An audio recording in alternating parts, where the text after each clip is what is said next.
get drunk. उसने शराब नहीं पी थी. He said in his heart. उसने अपने दिल में बोला था. The first sin was about saying. जो सबसे पहला अपराध था वो बोलकर हुआ. It was not about doing. करने से नहीं हुआ. He said in his heart. उसने दिल में बोला. What do you say in your heart? Because God can see our heart. अपने दिल में आप क्या बोलते हैं, क्योंकि परमेश्वर हमारे दिल को देखता है. How our integrity is calculated on the words that we speak externally and the words that we speak in our heart, how much they match. And if they match, you're a man of integrity. हमारी खराई, हमारी ईमानदारी इस तरह से नापी जाती है कि हमारे बाहरी शब्द और हमारे दिल के जो भीतरी शब्द हैं उनमें कितना मेल है. Because we think that only the words that come out of our mouth matters. क्योंकि हमें लगता है जो हमारे मुंह से शब्द निकलते हैं वही महत्वपूर्ण है. But guess what? God hears the unspoken words said in the heart. लेकिन परमेश्वर उन अनसुने शब्दों को भी सुनता है जो हम अपने दिल में बोलते हैं. That's why be very watchful of the words. An angel comes to him. Daniel ने जो उपवास किया उसके बारे में आपने सुना है.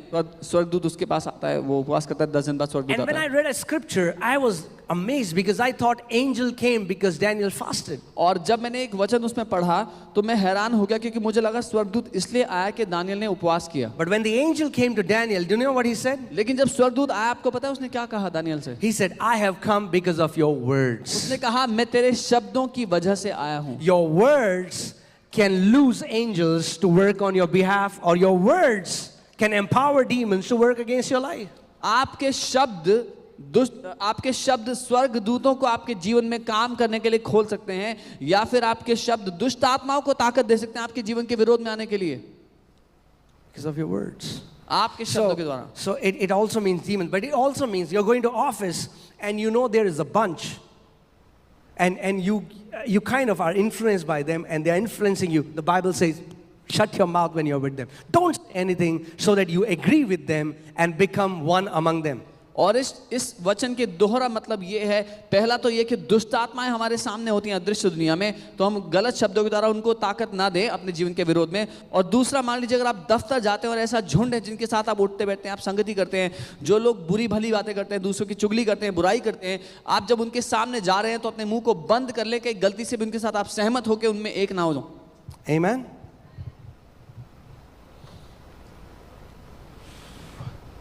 You know, whatever God has given us, as long as we are in this earth, there will always be challenges. जो कुछ परमेश्वर ने हमें दिया है, जब तक हम पृथ्वी पे होंगे उसमें चुनौतियां आती रहेंगी. With a bigger space like that comes the problem outside of rain. जब बड़ी जगह होती है तो बाहर जैसे बारिश की समस्या. What do? Do we focus on the problem or do we focus on the promise? तो हम अपना ध्यान किस तरफ करेंगे, समस्याओं पर या वायदों पर? You focus on the promise or you do focus on the problem? वायदों पर ध्यान देंगे या समस्याओं पर? Israelites cried out to God, God, we are in bondage, deliver us. इजरायलियों ने पुकारा परमेश्वर को, कहा परमेश्वर हम बंधुआई में हैं, हमें छुटकारा दो. And God heard their cries and raised up Moses. और परमेश्वर ने उनकी पुकार को सुना और मूसा को उठा के खड़ा किया. Moses delivered them. मूसा ने उनको छुटकारा दिया. What happened? क्या हुआ? They stopped thanking God for the promise. They started to focus on the problem. परमेश्वर को धन्यवाद देना बंद किया उन्होंने, वायदे के लिए धन्यवाद देना बंद किया और समस्या पर ध्यान देना शुरू कर दिया. Now they are coming. In Egypt, at least we used to get good food to eat. We used to get meat to eat. और अब बाहर आ गए तो कुड़कुड़ा रहे कि वहाँ पे कम से कम खाने को मीट तो मिलता था हमें. And it's not just, the problem is, it's not just Israelites, it's us. और समस्या ये है कि सिर्फ इजरायली ऐसा नहीं करते थे, हम भी करते हैं, हम भी कर रहे हैं. When God answers our prayer, we stop being thankful for the promise and we start to focus on the problem. जब परमेश्वर हमारी प्रार्थना का उत्तर देते हैं तो हम वायदों पर ध्यान ना दे करके समस्याओं पर ध्यान देने लगते हैं.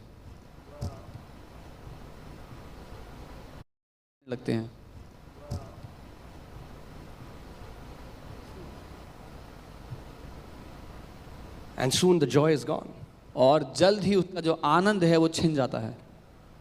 God is taking them to a land that flows with milk and honey. परमेश्वर उन्हें उस देश में ले जा रहा है जहाँ पर शहद और दूध की धाराएं बहती हैं. And they are rejoicing. और वो आनंदित हैं, खुश हैं बड़े. But then they go in the land. फिर उस जगह पहुँचते हैं. In the land, उस जगह पे they were, you know, each tribe selected the best spy from the tribe and sent them there. हर एक गोत्र के लोगों ने अपने गोत्र का सबसे ज्यादा होनहार व्यक्ति चुना And they went to the land and spied the land. They were there for 40 days and 40 nights. और 12 लोग जासूसी करने के लिए उस कनान देश में गए, 40 दिन 40 रात वहां रहे। And as an evidence to what was there in the land, they got back with a bunch of grapes. और सबूत के रूप में वो अंगूरों का एक गुच्छा लेकर के आया साथ में। And the bunch of it was so big and so heavy that 2 people had to carry that bunch of grape in a staff. और वो इतना बड़ा और इतना भारी था कि 2 लोग को उसको डंडे पर लटका कर लाना पड़ा। Imagine कल्पना करें, such big fruit. इस तरह के फल थे। And they came back और वापस आए and they started to report. और खबर देनी शुरू की, They started to report. Report देनी शुरू की। They say, बोला, surely सच में the land flows with milk and honey. वो जो देश है वो शहद और दूध की धाराओं से बहता है, भरा हुआ है। Look at the fruit. फल देख लो कितने बड़े They हैं। said, nevertheless, लेकिन now they are fixing their eyes on the problem. अब अपनी आंखें समस्या पर लगा रहे हैं। There are giants in the land. वहां पर दानव हैं। We saw the children of Anak. They are giants and we are like grasshoppers before them. हमने अनाक के बच्चों को देखा वहां पर और हम तो उनके सामने टिड्डियों की तरह हैं। We can never overtake that land. और उन्होंने कहा हम कभी भी उस भूमि पर कब्जा नहीं कर पाएंगे। They are reporting. वो ये And there are खबर so दे many रहे हैं। Christians reporting always negative things. बहुत से मसीह लोग भी ठीक इसी तरह से हमेशा नकारात्मक खबर And the देते हैं। Bible says God got so upset with them. और बाइबल कहती है परमेश्वर उनसे इतना नाराज हो गया। When you go to your office, जब आप to दफ्तर में find जाते हैं, somebody, आपको a कोई team दिखता है। leader, a manager, your friend, they'll say, man, this is the worst company to work. You should ask them, why are you working here? कोई टीम लीडर, मैनेजर, कोई दोस्त मिलता है, बोलता है सबसे घटिया कंपनी काम करने के लिए, तो बोलते क्यों काम कर रहे There are हैं? people reporting of what they are seeing, but there are majority people giving negative reports. लोग आपको खबर तो दे रहे हैं जो वो देख रहे हैं, लेकिन अधिकतर समय वो खबर बुरी खबर होती है। So 10 spies said, 10 जासूसों ने we कहा can never, what did they say? Never. Never say never. हम कभी नहीं कब्जा कर पाएंगे। उन्होंने कहा कभी नहीं, कभी ना कहें। Never. But what did the 2 spies said? Lekin- Joshua and Caleb said, man, what are these giants? We can go now and possess it now. लेकिन 2 जासूस ने क्या कहा? अरे ये लोग क्या कह रहे हैं? हम तो अभी जा सकते हैं, अभी कब्जा कर सकते हैं। And you know what God said? पता है परमेश्वर ने क्या God कहा? said, I will do exactly as they have spoken to my ear. परमेश्वर ने कहा ठीक जैसा इन्होंने मेरे कानों में बोला है मैं इनके साथ वैसा ही करूंगा। The 10 got what they said, the 2 got what they said. The 10 were destroyed in the wilderness, the 2 possessed the land. जो 10 ने कहा था उनको भी वही मिला, जो 2 ने कहा था उनको भी वही मिला। वो 10 उस जंगल में ही नाश हो गए, लेकिन वो जो 2 थे वो उस वायदे की भूमि में प्रवेश कर पाए। Oh man, if you would only understand. केवल अगर आप समझ पाते। By what you say, you settle your destiny. वाह, I said, by what you say, you settle your destiny. जो आप कहते हैं उसके द्वारा अपने जीवन के उद्देश्य मकसद को स्थापित करते हैं। This is what many Christians don't understand. They say, if God wants to do whatever He will do. That's not what the Bible says. बहुत से मसीह लोग ये बात नहीं समझते। वो कहते हैं अगर परमेश्वर को जो करना है करेगा। बाइबल ऐसा नहीं कहती। God says, I create the fruit of your lips. परमेश्वर कहता है मैं तेरे होठों के फल को बनाता हूँ। Amen. That's what we saw the ministry of Jesus. He cannot take unclean, impure sacrifice and go before the Father as a high priest. हमने यीशु की सेवकाई में यही देखा कि वो मैले और भद्दे फलों को लेकर, शब्दों को लेकर पिता के सामने नहीं जा सकता। But when you start declaring what the word says about you, when you say, Father, I thank you because I am righteous because of your blood. Thank you, Father, that I will live a long life and I will see the fullness of your salvation. 1,000 will fall at my side, 10,000 at my right hand. It shall not come near me. Jesus takes the sacrifice of that lips and goes before the most holy place. लेकिन जब आप उन बातों को लेते हैं जो पिता आपके बारे में अपने वचन में कहता है, पिता मैं धन्यवाद देता हूं, मैं एक लंबा जीवन जीऊंगा, एक लंबी जिंदगी के साथ अपने उद्धार की परिपूर्णता आप मुझे दिखाएंगे। 1000 मेरे बाईं और 10,000 मेरे दाईं ओर भी गिर जाए तब भी कोई हानि मेरे निकट ना आएगी। तो यीशु आपके शब्दों को लेकर के उन फलों को ले जाते हैं पिता के सामने अंगीकार के रूप में। Amen. That's what actually prayer means. Prayer is not crying and begging. यही है प्रार्थना का अर्थ। प्रार्थना करना भीख मांगना और रोना A नहीं है। prayer of faith it sounds very different from a prayer that is a prayer of begging. विश्वास की प्रार्थना बहुत अलग सुनाई देती है भीख मांगने रोने गिड़गिड़ाने की प्रार्थना से। A prayer of faith does not try to convince God. A prayer of faith agrees to what God has already said and then declares it with boldness. विश्वास की प्रार्थना परमेश्वर को राजी कराने का प्रयास भी नहीं करती, बल्कि विश्वास की प्रार्थना परमेश्वर के साथ मिलकर सहमत होती है जो उसने पहले ही हमारे लिए अपने वचन में। Amen. So many Christians are trying to convince God by their crying बहुत से मसीह लोग रो धोकर परमेश्वर को मनाने की कोशिश कर रहे हैं because they don't know the Father. क्योंकि वो पिता को जानते ही नहीं है। They're like Israelites. वो इजरायलियों की तरह है। They're trying to muster pity in God's heart. परमेश्वर के दिल में दया पैदा करने की कोशिश कर रहे हैं। God is always compassionate. परमेश्वर हमेशा से दयावान है। And the Bible says, He says, I am God and I change not. Bible कहती है मैं परमेश्वर हूं और मैं कभी नहीं बदलता। He doesn't need changing. उसको बदलने की जरूरत नहीं है। Our hearts need changing. हमारे दिलों को बदलने की So जरूरत है। rather than trying to convince God, we have to convince our heart and then change the words that come out of our mouth. परमेश्वर को मनाने की जगह अपने दिल को राजी करना है ताकि सही शब्द हमारे मुंह से निकले। So even when you are in your bed and you are sick and you are filled with symptoms and you say, Father, I believe your word. You were smitten, stricken. You were bruised because of our infirmity. You carried my sicknesses. You carried my pains. And by the stripes of Jesus Christ, I am healed. Jesus takes the sacrifice. It's difficult to say that. That's why it's sacrifice. Jesus takes the sacrifice of your lips. And as a high priest in heaven, goes before the Father. तब भी अगर कोई बीमार हो अपने बिस्तर पर लक्षणों से भरकर पड़ा हुआ हो तो वो कहे पिता मैं धन्यवाद देता हूँ क्योंकि आपने मेरी बीमारियों के लिए कोड़े खाए, आपकी पीठ पर मेरी सारी बीमारियों की सजा डाल दी गई, इसीलिए मैं आपके कोड़े खाने से चंगा हो चुका हूँ, अपनी चंगाई को मैं लेता हूँ। क्योंकि ये कहना उस समय में मुश्किल है, यीशु आपके उन शब्दों के बलिदान को लेता है, पिता के सामने उसको ले जाता है। Let me give you an example. मैं एक उदाहरण देता हूँ। Take an example of a big ocean liner. Ocean line, A huge ship, yeah. एक बहुत बड़ी शिप, बहुत बड़े जहाज को मान लीजिए। And when an ocean liner is about to reach the harbor, और जब वो तट पर आने वाला है, it's a rule that cannot be changed. Even though the captain has decades of experience, he is not allowed to berth the ship in the harbor. तो ये नियम है, चाहे कप्तान को कितने सालों का भी अनुभव क्यों ना हो, उसको ये अनुमति नहीं कि वो जहाज को हार्बर पर या पोर्ट पर लगाए। He cannot do that. वो ऐसा नहीं कर सकता। He is the captain. वो कैप्टन है।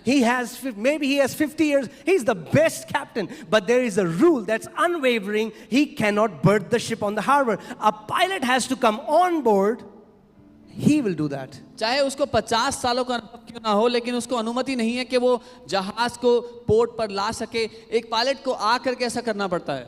And many times we think, as pilots of our life, as captains of our life, we think we are enough to handle whatever life throws at us. और कई बार अपने जीवन का कप्तान होने के कारण हमें लगता है कि हम अपने जिंदगी को चलाने के लिए बहुत हैं, चाहे जो कुछ भी सामने आ जाए। We have too much confidence on ourselves. हमारा बहुत सारा भरोसा अपने ऊपर होता है। And it is at that time और उस समय में we have to invite the pilot हमें उस पायलट को बुलाना पड़ता है, who can take our life and land it safely at the harbor. जो हमारे जीवन को ले जाकर उस पोर्ट पर ठीक से लगा पाए।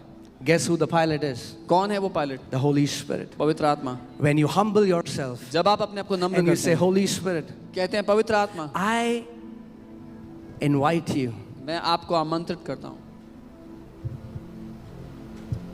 to help me, कि मेरी मदद करें। not only to start well, सिर्फ अच्छी शुरुआत ही ना करूं, but to finish well. लेकिन अच्छी तरह से यात्रा को पूरा भी करो। So that only you can berth my ship, only you can take it to a harbor with a good testimony that here is a man or a woman of God that believed in Jesus Christ, even in the midst of trials, even in the midst of persecution. He did not deny his faith. He walked in integrity. He walked with honesty, and his light shone in a generation that was filled with darkness.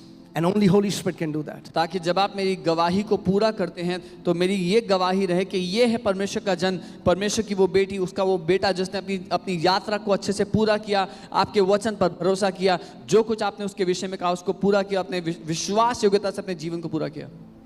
You know, in the book of James chapter 3, our tongue is illustrated as the rudder of a ship. याकूब 3 में हमारी जुबान को एक जहाज की पतवार की तरह दिखाया गया है, बताया गया है। So many people don't understand. They pray, Jesus changed my life. बहुत लोग प्रार्थना करते हैं, यीशु मेरी जिंदगी बदल दो। Yeah, but how will Jesus change your life? हाँ, लेकिन यीशु कैसे बदलेगा वो जिंदगी? He will send the Holy Spirit, पवित्र आत्मा को भेजकर, who will now control the rudder of your body, that is your tongue, and then change your tongue so that you start to speak life, and that's how He changes the very direction of your life. यीशु पवित्र आत्मा को भेजता है जो आपकी जुबान पर, जो आपके जीवन की पतवार है, वो नियंत्रण लेता है, जिसके द्वारा वो आपके जीवन की दिशा को बदलने लगता है, आपकी जीवन को एक नई दिशा देता है। That's what many believers don't understand. Everybody is looking for a quick fix. Man of God, lay hands on me, everything will be fine. That is not how you're going to walk as a champion. यही बात है जो बहुत से मसीह लोग नहीं समझते। उनको जल्दी से मिलने वाला टोटका चाहिए कि परमेश्वर के जन मेरे पे हाथ रख दो, मेरी जिंदगी बदल जाएगी, पर ऐसा नहीं होता। Prayer is not a quick fix. प्रार्थना कोई टोटका नहीं है। You have to give the rudder of your life, your tongue, to the Holy Spirit. You know, Holy Spirit is the ultimate solution for human tongue. अपने जीवन का दिशा निर्देश आपको पवित्र आत्मा के हाथों में देना पड़ेगा। पवित्र आत्मा ही वो असली समाधान है मनुष्य जीवन के लिए। You know what the Bible says? The Bible recognizes our weakness. Our weakness, our main weakness is our tongue. Bible जानती है हमारी सबसे बड़ी कमजोरी को कि वो हमारी जुबान है। And then Bible says, God says there is a solution. The solution is, I'm sending my pilot to steer your ship. I'm sending Holy Spirit that will take control of your tongue, which is the spirit of faith, which is the spirit of truth, and He will speak through your mouth the words of life, the words of victory, the words of encouragement. और इसीलिए फिर परमेश्वर अपनी आत्मा को भेजता है, जो सत्य का आत्मा है, जो विश्वास का आत्मा है। जब वो आता है हमारे जीवन पर नियंत्रण करता है, तो उसको एक नई दिशा देता है। वो हमारे जीवन के द्वारा उन शब्दों को बोलता है जो जय के शब्द हैं, जो अपने जीवन में अग्रसर होने के शब्द हैं। Amen. Just need to ask help from the Holy Spirit. Say, Holy Spirit, I want your help so that I would not speak anything contrary to what my Father has for me. पवित्र आत्मा से मदद मांगे कि प्रभु मैं उन शब्दों को ना बोलूं जो आपके विरोध में हैं, जो आपके वचन के विरोध में हैं। I want you to, I'm ending this message, but I want you to take home with this thought that our words can limit the ministry of Jesus as a high priest in heaven. मैं इस संदेश को समाप्त कर रहा हूं, लेकिन मैं चाहता हूं इस विचार को अपने साथ आप लेकर के जाएं कि हमारे शब्दों से यीशु जो महायाजक है स्वर्ग में, उसकी सेवकाई को हम रोक सकते हैं हमारे जीवन के लिए। Think about this. In heaven, when the Father thinks about you, स्वर्ग में जब पिता आपके बारे में सोचते हैं, and if you've been speaking filthy, wrong words, Jesus would have nothing to offer the Father when He thinks about you. और अगर आप बुरे और अभद्र शब्दों को अपने जीवन पे बोलते आए हैं, तो यीशु के पास कुछ भी नहीं होगा आपके जीवन के लिए अंगीकार के रूप बलिदान के रूप में देने के लिए। But if you've been speaking the words of life, if you've been speaking the word of God, when the Father remembers you, Jesus has such big sacrifices to offer God, and He will proudly present it to the Father and says, Father, your son, your daughter have offered this sacrifice of lips for you. लेकिन जब आप जय के शब्दों को, जब आप परमेश्वर के वचन ने जो उसने आपके लिए कहा है, उन बातों की घोषणा करते रहते हैं, तो यीशु के पास बहुत सारे बलिदान होंगे आपके जीवन के लिए। But do you know what? If you can speak, fill your heart, fill your mouth with the sacrifice of praise, it's much better sent to God's nostril than all these perfumes. It goes as a sweet smelling aroma before the Father, and when He receives your sacrifice, favor is released, blessing is released, victory is released. हो सकता है ये सारे महंगी brand के perfume आप ना लगाते हो, लेकिन जब आप उन शब्दों का अंगीकार करते हैं अपने जीवन के ऊपर, तो वो जब यीशु उनको लेकर के पिता के सामने जाते हैं, तो पिता के नाक में, पिता के सामने वो एक अच्छी सुगंध की तरह आता है, जिसको ग्रहण करके आपके जीवन के लिए आशीष, छुटकारा, तरफदारी आपके जीवन के लिए खोल दी जाती है। You know, think about it. I'm just thinking about it right now, and I'm nothing against, a good perfume. But what I'm saying is, a person might wear a very good perfume but smell filthy in the spirit realm. मैं अच्छे perfumes के खिलाफ नहीं हूँ, लेकिन हो सकता है कि इंसान बहुत अच्छा परफ्यूम लगा के घूम रहा हो, लेकिन आत्मिक दुनिया में उनका जीवन सड़ाहन से भरा हो। And maybe you don't have the money to buy a very nice perfume, but guess what? Because you continually offer the sacrifice of praises to God, and when God looks at you, He smells the best aroma that is coming out of your heart, that is coming out of your mouth. शायद अच्छा perfume लेने के लिए आपके पास पैसे भी ना हो, लेकिन अगर आप निरंतर अंगीकार करने वाले व्यक्ति हैं तो परमेश्वर को आपके जीवन से निरंतर एक अच्छी सुगंध मिलती रहेगी. Hear this. सुनिए. A good man, Luke 6:45. Luka A good 6:45. man out of the good treasure of his heart brings forth good. एक भला मनुष्य अपने दिल के भले खजाने से भली वस्तुओं को उत्पन्न करता है. And an evil man out of the evil treasure of his heart brings forth evil. और एक बुरा मनुष्य अपने दिल के बुरे खजाने से बुरी वस्तुओं को उत्पन्न करता है. For out of the abundance of the heart his mouth speaks. क्योंकि दिल की बहुतायत से उसके मुंह के शब्द निकलते हैं. Do you want to know what is in your heart? आप जानना